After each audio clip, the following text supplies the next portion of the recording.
Estamos chegando ao final da nossa jornada na carta de Tiago. E até aqui nós podemos ver como nós cristãos devemos reagir frente às adversidades em nossa vida, às provações que nós enfrentamos. Também vimos sobre a importância da palavra de Deus, que não só nos dá vida, mas nos orienta em nossas ações. Além disso, nós falamos do quanto Tiago dá ênfase em nós expressarmos a nossa fé através daquilo que fazemos, através de como podemos ser usados para aliviar o cálice dos outros. Tiago também escreve sobre os perigos da língua e como ela deve ser dominada. Ele se preocupa em como os seus leitores põem a sua fé em prática. E por isso ele dá várias orientações. Não sei se você teve a oportunidade de ler a carta de Tiago nessas últimas semanas, mas se você teve, provavelmente você percebeu que muitas orientações de Tiago parecem desconexas uma da outra. Mas ao final, Tiago, na verdade, pinta um grande quadro, um conjunto de princípios, como nós vimos, para sermos simplesmente cristãos. Hoje eu quero ler com você Tiago capítulo 4, versículos 1 a 10, e nós vamos refletir juntos na maneira como Tiago apresenta o Evangelho de Jesus Cristo. Nós já tivemos tantas oportunidades aqui de explicar que o Evangelho são as boas novas de Jesus para nós. As boas novas de que Deus não nos abandonou, não nos deixou à nossa própria sorte, mas continua atento a nós e disposto a se aproximar de nós. E Tiago apresenta isso de maneira muito vívida no início do capítulo 4. E claro, se o Evangelho são as boas novas, boas notícias, é porque antes disso havia notícias não tão boas. Algo estava errado. E é com essa lógica que Tiago trabalha os 10 primeiros versos do seu capítulo 4. Abra sua Bíblia em Tiago 4. O texto vai aparecer aqui na tela para você também. Que Deus nos abençoe na leitura e meditação da sua palavra. De onde procedem guerras e contendas que há entre vós? De onde, senão dos prazeres que militam na vossa carne? Cobiçais e nada tendes. Matais e invejais e nada podeis obter. Viveis a lutar e a fazer guerras. Nada tendes, porque não pedis. Pedis e não recebeis, porque pedis mal, para esbanjardes em vossos prazeres. Infiéis, não compreendeis que a amizade do mundo é inimiga de Deus? Aquele, pois, que quiser ser amigo do mundo, constitui-se inimigo de Deus.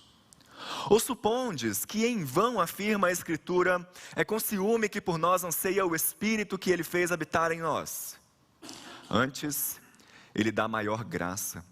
Pelo que diz, Deus resiste aos soberbos, mas dá graça aos humildes. Sujeitai-vos, portanto, a Deus, mas resisti ao diabo, e ele fugirá de vós. Chegai-vos a Deus e Ele se chegará a vós outros. Purificai as mãos, pecadores, e vós que sois de ânimo dobre, limpai o coração. Afligi-vos, lamentai e chorai. Converta-se o vosso riso em pranto e a vossa alegria em tristeza. Humilhai-vos na presença do Senhor e Ele vos exaltará. Vamos orar mais uma vez. Senhor, nesse momento em que nós lemos a Tua palavra, pedimos que o Teu Espírito Santo haja em nosso coração, nos convencendo do pecado, nos trazendo a necessidade de transformação e nos transformando efetivamente. Ajuda-nos, Senhor, a cada dia a nos sujeitarmos, a nos humilharmos diante do Senhor. Guia a nossa vida, ó Deus. Que nós possamos sempre ouvir, crer e viver o Evangelho que vem do Senhor. É a nossa oração em nome de Jesus. Amém. É inegável como as pessoas de fora da igreja têm uma ideia completamente errada de como vivem as pessoas dentro da igreja. A imagem mais comum é de que quando nós começamos a frequentar esse ambiente, imediatamente nós passamos por uma grande transformação. Agora somos outras pessoas. O passado foi apagado e tudo está diferente. A maneira como nós agimos, como nós falamos, o nosso jeito de se vestir, de fazer compras, a maneira como até mesmo escolhemos algo para assistir na Netflix, muda completamente. Inclusive, a maneira como nós lidamos com as pessoas. Certo? Infelizmente, errado. Percebam que na Bíblia, meus irmãos, muitas e muitas vezes, as palavras de repreensão, de chamada de atenção, as palavras de exortação que vêm de Deus, são voltadas para os próprios cristãos. A palavra do Senhor nos deixa claro que mesmo depois de termos sido alcançados por Deus, de crermos nele, talvez nós mesmos somos as pessoas que mais precisam ouvir novamente o Evangelho de Jesus Cristo. E assim era também com os primeiros leitores da carta de Tiago. Lembrem-se que ele, que era filho de Maria, portanto meio-irmão de Jesus, escreve para um público de cristãos que foram espalhados devido à perseguição que aconteceu no primeiro século. E olha que interessante, porque é para cristãos que Tiago vai exortar: vocês devem se tornar praticantes da palavra e não somente ouvintes. É para cristãos que Tiago fez o seguinte questionamento: por que é que vocês dizem que têm fé, mas não estão demonstrando isso com as suas obras? Por que é que vocês estão fazendo acepção de pessoas? Por que é que os ricos na comunidade de vocês têm preferência, estão se dando na frente? Por que é que vocês não conseguem dominar a língua de vocês? Porque aí dentro da igreja de vocês, há vários grupos que competem entre si. Não foi à toa que Tiago foi um líder muito influente na comunidade de Jerusalém no primeiro século. Porque ele não tinha medo de falar a verdade e ser bem direto. Em outras palavras, ele não tinha papas na língua. Por isso ele dizia: a fé sem obras é morta. Da mesma boca não pode jorrar bênção e maldição. Onde tem inveja e sentimento faccioso, aí está a sabedoria terrena, animal e demoníaca. E aqui no capítulo 4, meus irmãos, Tiago chega ao ápice da sua exortação, perguntando aos cristãos: de onde é que vocês acham que vêm as guerras, que vêm as contendas, que vêm os problemas que há nessa comunidade, que há entre vocês? Tiago está expondo aqui que mesmo tendo sido alcançados por Deus, mesmo tentando viver uma vida de obediência, ainda há uma guerra dentro de nós. Nas palavras do apóstolo Paulo, o velho homem se encontra com o novo homem e está aqui dentro em conflito. A nossa natureza pecaminosa nos leva a cobiçar, a desejar as coisas para podermos utilizar somente para os nossos próprios prazeres, para o nosso proveito. E é por isso que ele vai dizer no verso 2, olha, vocês cobiçam e vocês não têm nada. Vocês matam, invejam e nada conseguem obter. E é por isso que vocês vivem a lutar e a fazer guerras. Em outras palavras, ele está expondo que a nossa alma é insaciável quando começa a ceder aos prazeres pecaminosos, aos prazeres perversos. Quanto mais nós alimentamos o nosso desejo, a nossa cobiça, mais insatisfeitos nós vamos estar com o que temos. E mais vamos pensar que nós não temos nada. Calvino, quando comenta esse texto, escreve que aquele que permite que as suas propensões pecaminosas se mantenham sem controle, não conhecerá fim para a sua concupiscência, para o seu desejo intenso. Mesmo que o mundo lhe fosse dado, ainda desejaria que outros mundos fossem criados para ele. Nossa cobiça não tem fim. Irmãos, se no primeiro século, 10 ou 20 anos depois de Jesus ter morrido, foi necessário alguém escrever isso para a igreja, imaginem o que nós precisamos ouvir hoje. Imaginem, há pouco tempo aqui, Jesus havia dito: olha, tudo que vocês pedirem em oração para Deus, se vocês pedirem em meu nome, o Pai atenderá. E então, como nós fazemos hoje também, eles começam a perceber que estavam orando, mas o pedido deles não tinha sido atendido. Tiago explica, no versículo 3, pedis e não recebeis, porque pedis mal, para esbanjardes em vossos prazeres. Aqui está uma das respostas à questão da oração não respondida. Uma dúvida que nós enfrentamos em nosso dia a dia. Claro, há outros motivos também, inclusive se você quiser pensar um pouquinho sobre esses motivos, volte lá durante a semana em nosso canal do YouTube. No ano passado nós realizamos uma série de exposições sobre oração, tratamos especificamente sobre o tema da oração não respondida. Então lá você vai ter um panorama um pouco melhor, né? Mas aqui, notem como Tiago é bem direto aos seus leitores. Revejam a motivação do seu coração. Reveja o porquê você está pedindo isso para Deus. Qual é a sua intenção?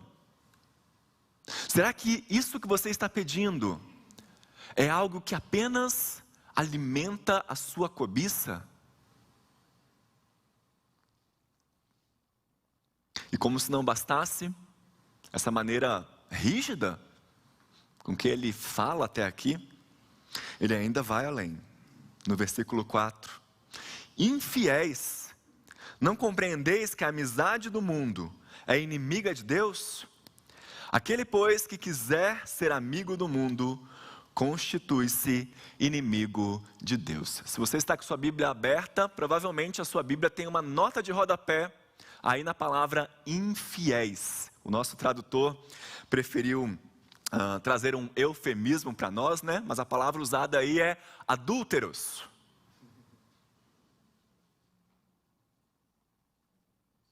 Adúlteros. Olha que chocante a maneira como Tiago trata os seus leitores. E embora possa parecer realmente chocante, né, à primeira vista, um escritor bíblico inspirado por Deus chamar cristãos de adúlteros, não deve nos surpreender Tiago falar dessa maneira. Os escritores bíblicos, meus irmãos, desde o Antigo Testamento e inclusive no Novo, muitas vezes vão expressar sobre a infidelidade do povo, justamente com essas palavras, em termos de adultério. Lembre-se, por exemplo, da história do profeta Oséias, que para representar a infidelidade do povo, foi orientado a se casar com uma mulher adúltera.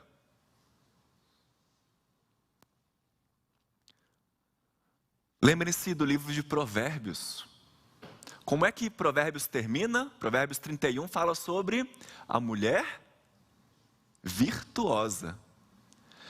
Mas antes de falar sobre a mulher virtuosa, o que é que Provérbios 30 fala?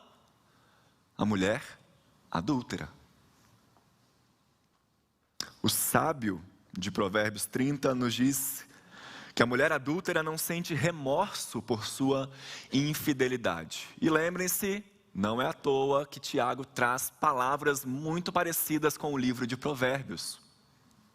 Nós já falamos aqui, o livro de Tiago é como se fosse o livro de Provérbios do Novo Testamento.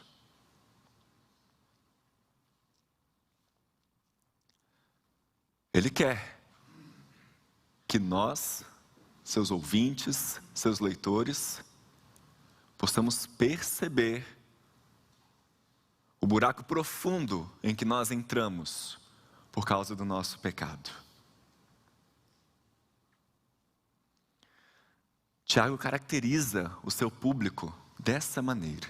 Além de serem infiéis a Deus, eles não estavam dispostos a reconhecer qualquer transgressão. E é por isso que ele vai trazer isso de forma tão enfática. Você quer saber qual é o maior problema? É porque vocês querem ser amigos do mundo. O mundo aqui, o sistema de valores contrários à palavra de Deus, né? Não tem a ver com a roupa que a gente veste, com música que a gente ouve, com arte. Tem a ver com os valores. Por exemplo, a nossa sociedade incentiva de maneira intensa, exacerbada, a aquisição. Ela define a felicidade em termos daquilo que você tem, que você consegue obter. Quanto mais contas bancárias, quanto mais casas, mais roupas, mais carros. Ou vai definir a felicidade em termos das suas experiências. Ir a bons restaurantes, viajar para o exterior. Nossa sociedade incentiva demais o mérito. O nosso valor, a nossa posição dependem ou daquilo que os nossos pais já fizeram, ou então das nossas realizações e somente delas. Nossa sociedade é baseada na autopromoção. Você está o tempo inteiro vendendo uma imagem diante das pessoas. E claro, meus irmãos, não há nada errado com as nossas aquisições, com as nossas conquistas em si. Nós devemos aproveitar ao máximo aquilo que Deus nos dá, as nossas capacidades, as nossas habilidades, as oportunidades que há na nossa frente. Mas nós não podemos aceitar o sistema que crê e que diz que nós só seremos felizes, só estaremos satisfeitos quando nós adquirirmos alguma coisa. Nós só seremos alguém, as pessoas só vão prestar atenção em nós só seremos importantes quando nós subirmos cada vez mais alto na pirâmide social. O sistema de valores de Deus é diferente. Aos olhos de Deus, todos os humanos têm honra, porque nós somos criados à sua imagem e semelhança. Nós nos tornamos então inimigos de Deus, quando nós definimos as pessoas pelas suas aquisições, pelos seus méritos, pela sua posição. E a palavra do Senhor nos chama a fazer diferente. Nós não devemos adotar os valores da nossa cultura que vão contra a palavra de Deus. Quando esses valores se chocam, tentar servir a ambos é adultério. Mas como já falamos aqui, apesar da infidelidade em que nós tantas vezes caímos, o nosso Deus se apresenta como alguém disponível e disposto a perdoar. Se nos versos 1 a 5, Tiago apresenta as más notícias de que nós somos inimigos de Deus, a partir do verso 6 até o versículo 10, Tiago nos traz as boas novas. Se antes ele nos apresentou a doença, agora ele passa a nos apresentar o remédio. E o remédio, ele diz, é você se aproximar de Deus, se humilhar diante dele, sujeitar-se a ele. Veja só o verso 6. Antes, ele dá maior graça, pelo que diz: Deus resiste aos soberbos, mas dá graça aos humildes. Resistir aí é um termo militar que Tiago usa. Vejam, antes ele deixou claro que as discórdias que havia na igreja eram como uma guerra que tinha origem nos prazeres e nas cobiças que habitavam dentro deles. Porque os desejos da carne estão em conflito, em guerra contra os desejos do Espírito.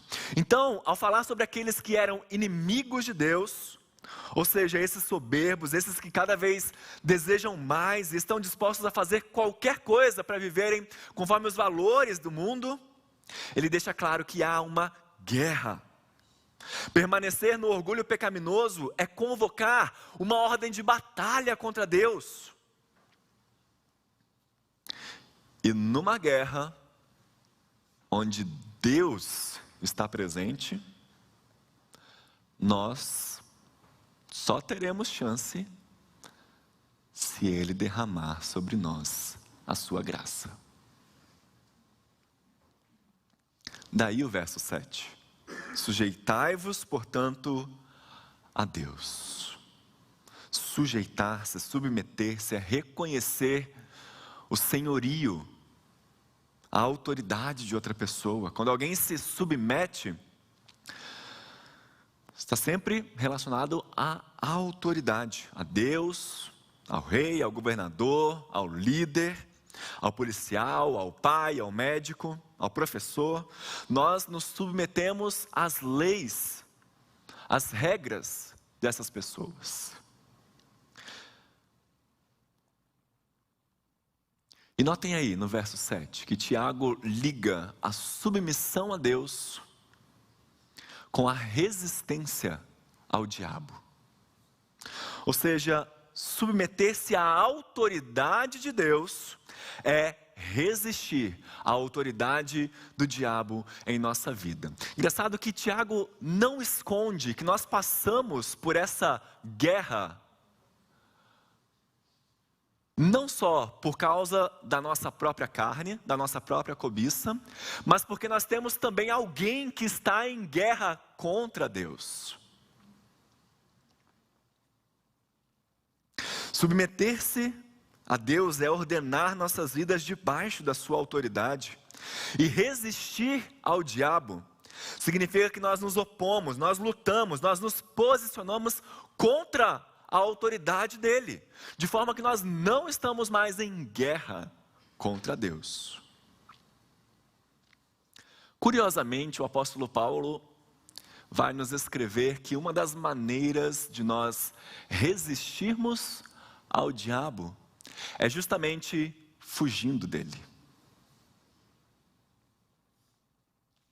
Isto é, fugir da maneira como ele tenta nos fazer pecar. Aos Romanos, Paulo escreve: não façam nada que venha satisfazer os desejos da carne.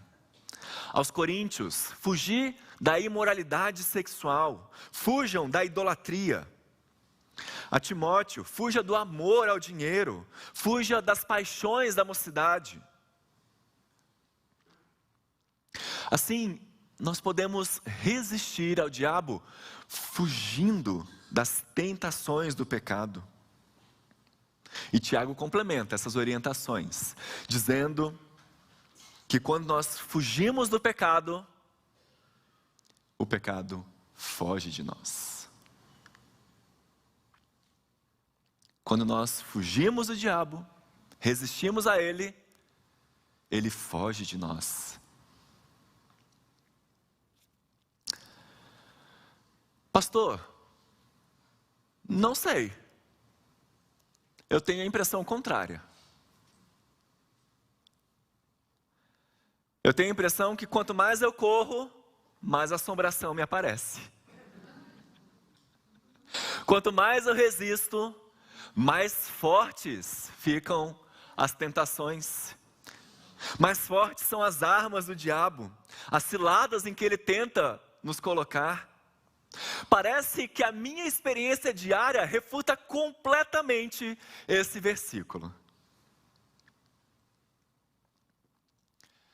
É importante lermos essa palavra aqui, meus irmãos, e lembrarmos que Tiago não está nos prometendo uma vida mais fácil, uma vida tranquila, uma vida sem tentações, quando nós nos submetermos à vontade de Deus, a uma vida de obediência ao Senhor.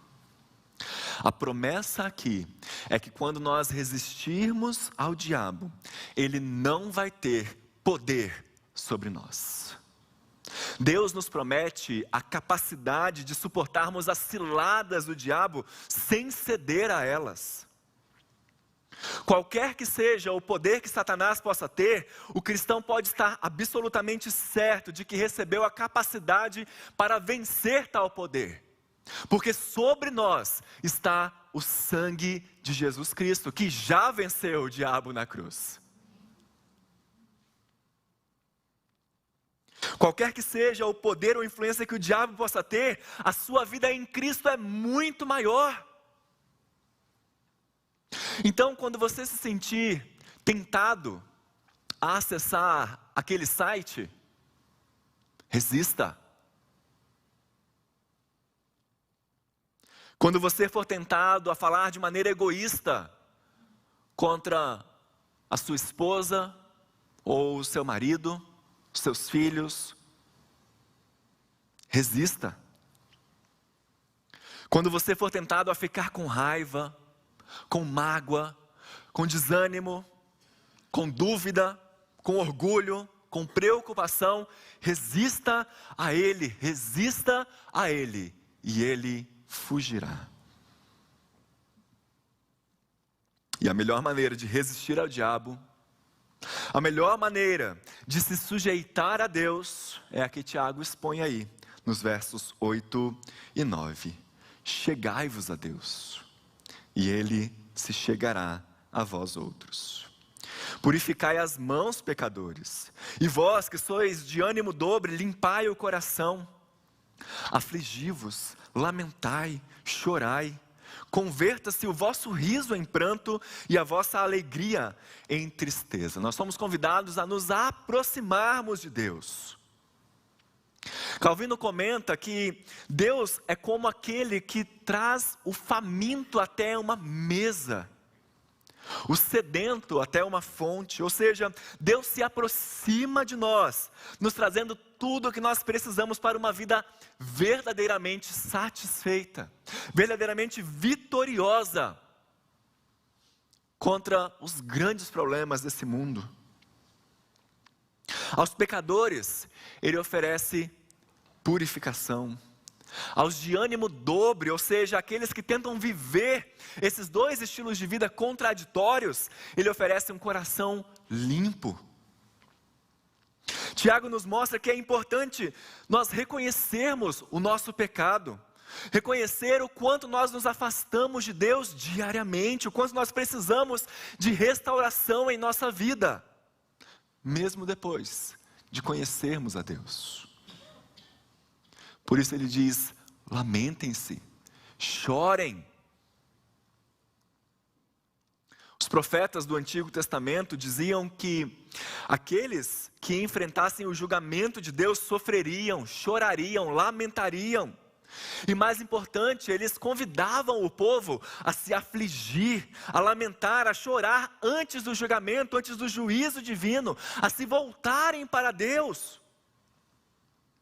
O anseio por um coração puro nos traz tristeza pelo pecado. É por isso que nós já oramos aqui hoje: Senhor, purifica o nosso coração.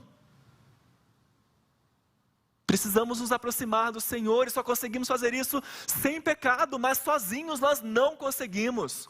Precisamos ser lavados pelo sangue precioso de Jesus.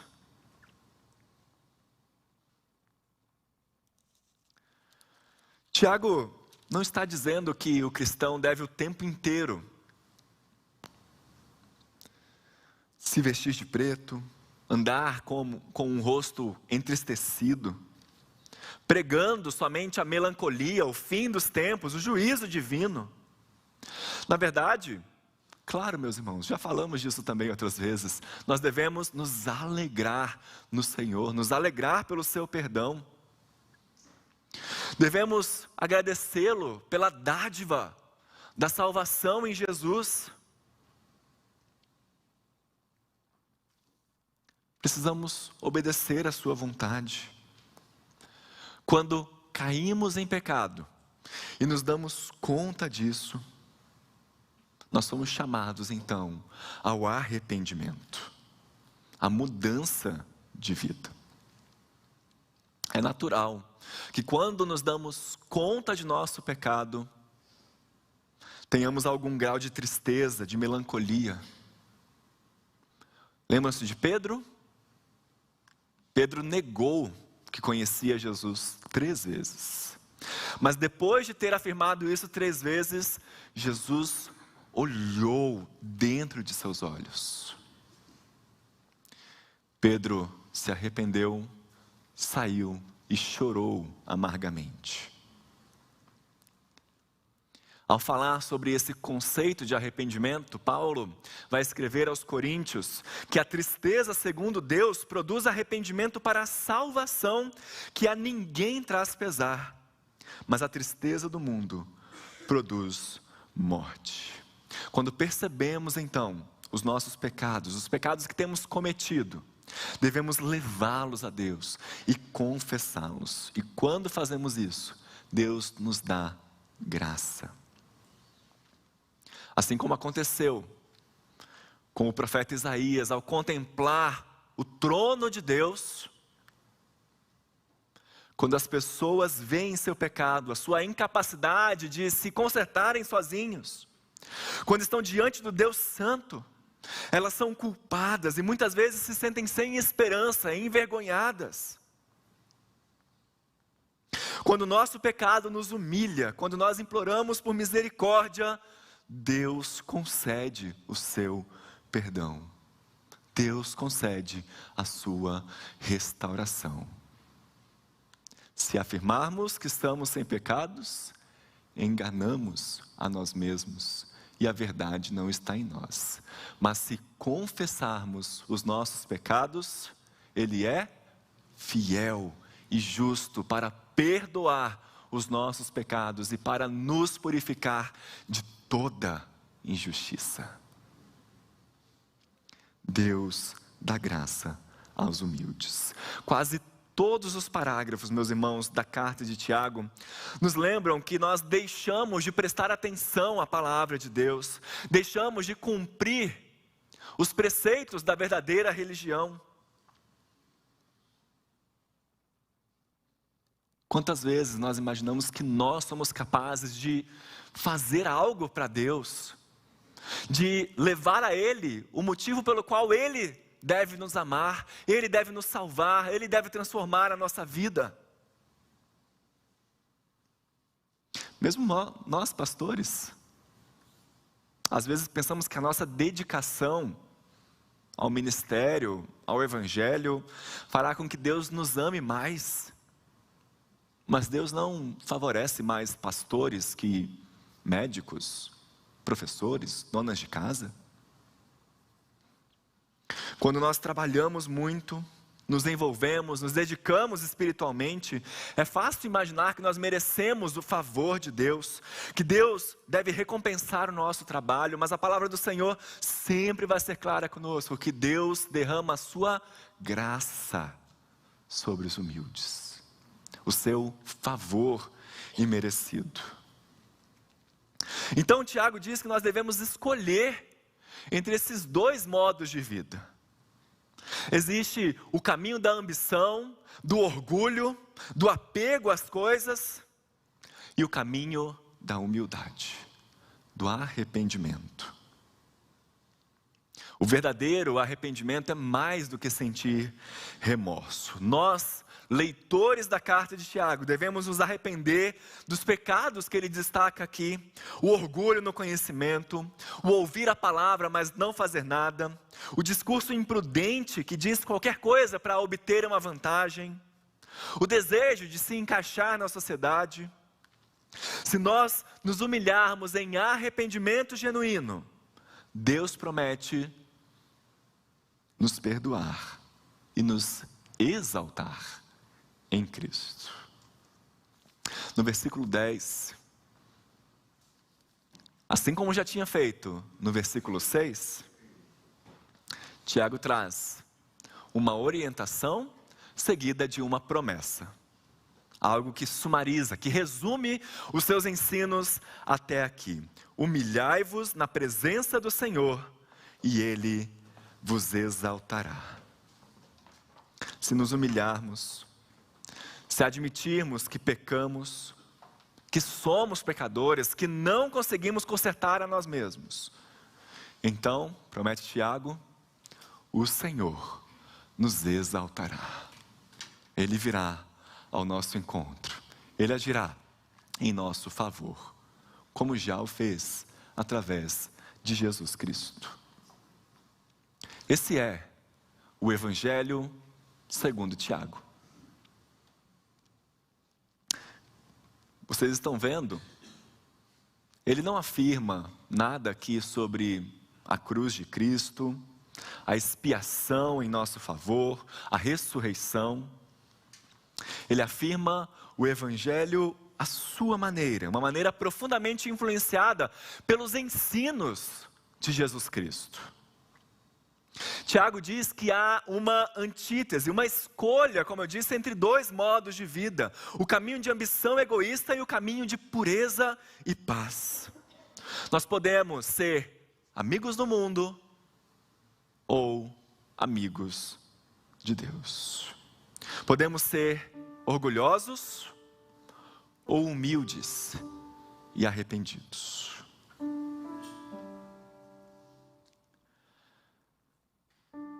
Paulo nos escreve na carta aos Filipenses que Cristo também passou por um processo de humilhação, por um estado de humilhação. Ele, mesmo sendo Deus, não julgou que isso era algo do qual devia se orgulhar, e então se tornou um de nós. E foi obediente, submisso, sujeito até a morte e morte de cruz. Mas esse texto continua dizendo: por isso Deus o exaltou sobremaneira e lhe deu o nome que está acima de todo nome, para que ao nome de Jesus se dobre todo o joelho nos céus, na terra e debaixo da terra, e toda língua confesse que Jesus Cristo é Senhor, para a glória de Deus Pai. Durante o seu tempo na terra, Jesus repetiu essa mesma verdade pelo menos 3 vezes. Todo aquele que se exalta será humilhado, mas aquele que se humilha será exaltado. Devemos, meus irmãos, reconhecer a nossa pecaminosidade, a nossa fraqueza, e então nos curvar em total submissão a Deus, entregando o nosso ser, os nossos sonhos, o nosso futuro, o nosso tudo a Ele. Quando nos entristecemos com o nosso pecado e nos voltamos para Ele com fé, Ele estende para nós a sua graça redentora. Quando nos achegarmos a Deus em arrependimento e humildade, Ele nos perdoará, derramará sobre nós a sua graça e nos levantará. Amém? Deus te abençoe.